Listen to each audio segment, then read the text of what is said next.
In today's video, I'm going to teach you how to use Tradingview tools to manage risk before taking a trade. Before we jump in, remember that this process is all about planning. We're not placing an order here, we're using Tradingview's built-in tools to visualize risk and reward so you can make a disciplined decision. First, look to the left toolbar and click the ruler icon. That's the measure tool, and it opens up a menu with several handy overlays.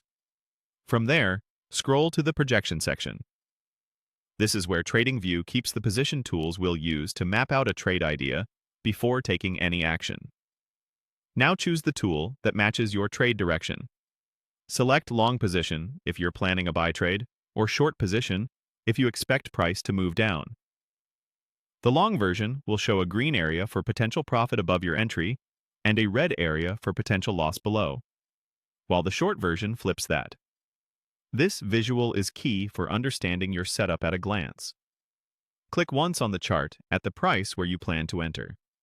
You can pick the current price or a specific level you have in mind. The important thing is to make it realistic for your strategy. Once the tool is on the chart, you'll see three components: the entry line, a top box for take profit, and a bottom box for stop loss. Grab the top box and drag it to your intended take profit level.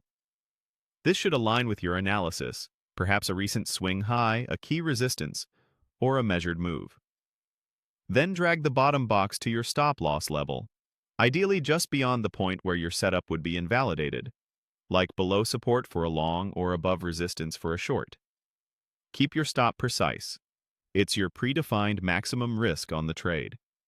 If the overlay is blocking your view, click and drag the whole position tool slightly so you can clearly see the numbers.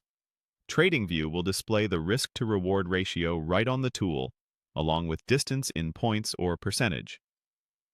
This ratio tells you how much you stand to gain relative to what you're risking. Many traders look for at least a 1-to-1 ratio or better, but let your own plan guide you. Finally, use this setup to decide if the trade meets your risk management rules before entering. If the ratio or levels don't align with your plan, adjust your idea or stand aside. Planning beats guessing every time. If this video helped, please like, subscribe, and share. Thanks.